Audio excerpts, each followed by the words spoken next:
नमस्कार दोस्तों, मैं विक्रांत चौबीसा आज आपके लिए लाया हूं किसी भी प्रतियोगिता परीक्षा के लिए, किसी भी कंपटीशन एग्जाम के लिए भारतीय इतिहास इंडियन हिस्ट्री के अंदर जो महत्वपूर्ण टॉपिक है, जो एक बहुत महत्वपूर्ण टॉपिक है, वो है सिंधु घाटी सभ्यता। तो मैं विक्रांत चौबीसा आज आपके लिए इंडियन हिस्ट्री में लेकर आया हूं सिंधु घाटी सभ्यता। तो चलते हैं सिंधु घाटी सभ्यता की ओर। सिंधु घाटी सभ्यता का काल 3500 ईस्वी पूर्व से 1750 ईस्वी पूर्व तक माना गया है। भारतीय इतिहास के अंदर जो सिंधु घाटी सभ्यता है, उस टॉपिक के अंदर उसका जो काल है, इस सिंधु घाटी सभ्यता का जो काल है, वो काल 3500 ईस्वी पूर्व से 1750 ईस्वी पूर्व माना गया है। सिंधु घाटी सभ्यता को कांस्य युगीन सभ्यता भी कहा जाता है, इसे हड़प्पा सभ्यता भी कहते हैं। सिंधु घाटी सभ्यता एक कांस्य युगीन सभ्यता थी, जिसे हड़प्पा सभ्यता भी कहते हैं। इसका काल 3500 ईस्वी पूर्व से 1750 ईस्वी पूर्व माना गया है। सर्वप्रथम सिंधु घाटी सभ्यता को पहचानने वाले व्यक्ति थे चार्ल्स मैनसन। चार्ल्स मैनसन ने 1826 ईस्वी के अंदर सिंधु घाटी सभ्यता या हड़प्पा सभ्यता को पहचाना और तत्पश्चात उसके पश्चात राय बहादुर दयाराम साहनी ने 1921 के आसपास इसका उत्खनन करवाया तथा इसकी खोज करी। पहचाने वाले थे चार्ल्स मैनसन 1826 के अंदर, और इसके बाद राय बहादुर दयाराम साहनी ने 1921 के अंदर सिंधु घाटी सभ्यता या हड़प्पा सभ्यता का उत्खनन करवाया।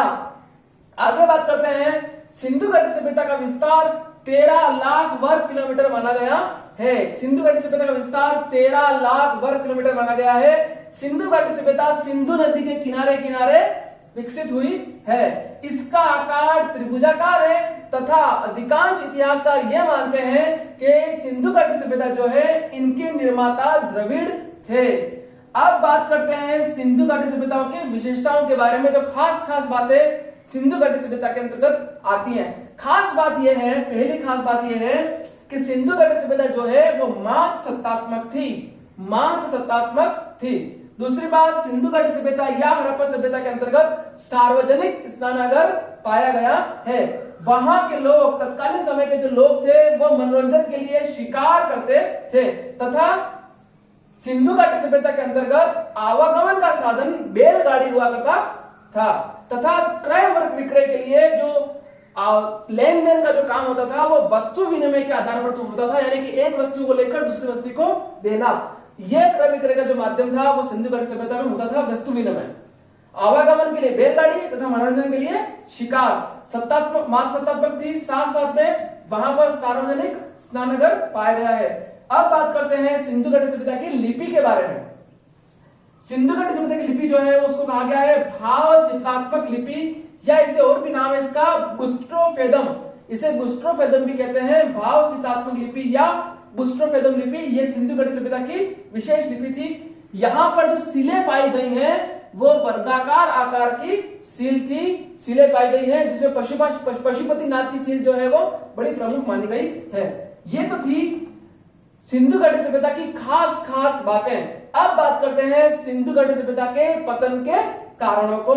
पहला मुख्य कारण, जिस कारण से सिंधु घाटी सभ्यता का पतन हुआ, जो विश्व की 5000-6000 वर्ष पुरानी सबसे पहली सभ्यता मानी गई है, उसके पतन का जो मुख्य कारण था, 3 मुख्य कारण बताए गए हैं। पहला कारण है जलवायु परिवर्तन। ऑरेनस्टीन और अमलानंद घोष के अनुसार जलवायु परिवर्तन के कारण सिंधु घाटी सभ्यता का पतन हुआ। दूसरा मुख्य कारण बताया गया है भूकंप अथवा बाढ़, जिसको प्राकृतिक प्रकोप भी कहते हैं। और तीसरा मुख्य कारण है आर्यों का आक्रमण। ऐसा कहा जाता है, विशेष रूप से मार्टिलर विदर के अनुसार यह कहा गया है कि आर्यों के आक्रमण के स्वरूप सिंधु घाटी सभ्यता का पतन हुआ। एक बार और देख लीजिए, भारतीय इतिहास इंडियन हिस्ट्री, किसी भी प्रतियोगिता परीक्षा के अंदर इंडियन हिस्ट्री के जो महत्वपूर्ण टॉपिक है, वह है सिंधु घाटी सभ्यता। सिंधु घाटी सभ्यता का काल 3500 ईस्वी पूर्व से 1750 ईस्वी पूर्व माना गया है। यह एक कांस्य युगीन सभ्यता थी तथा इसे हड़प्पा सभ्यता भी कहते हैं। सर्वप्रथम इसको पहचानने का काम किया था चार्ल्स मैसन ने 1826 में।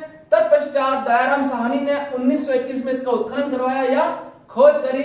सिंधु घाटी सभ्यता का जो विस्तार क्षेत्रफल है, वो है 13 लाख वर्ग किलोमीटर क्षेत्र। यह सिंधु नदी के किनारे किनारे विकसित हुई है। इसका आकार त्रिभुजाकार तथा इसके निर्माता द्रविड़ माने गए हैं। और विशेष बातें इसमें खास यह है कि यह मात्र सत्तात्मक थी, यहाँ पर सार्वजनिक स्नानागार पाया गया है। मनोरंजन के लिए लोग शिकार का प्रयोग करते थे, आवागमन के लिए बैलगाड़ी और क्रय विक्रय के लिए वस्तु विनिमय होता था। साथ साथ में इस यहाँ पर जो लिपि है वो है भाव चित्रात्मक या गुस्ट्रोफेदम। यहाँ पर वर्गाकार सीलें पाई गई हैं, जिसे पशुपतिनाथ की सील बड़ी प्रसिद्ध है। और पतन के कारण जलवायु परिवर्तन, भूकंप तथा आर्यों का आक्रमण। उम्मीद है आपको ये क्लास बहुत अच्छी लगी होगी। Thank you, thanks a lot.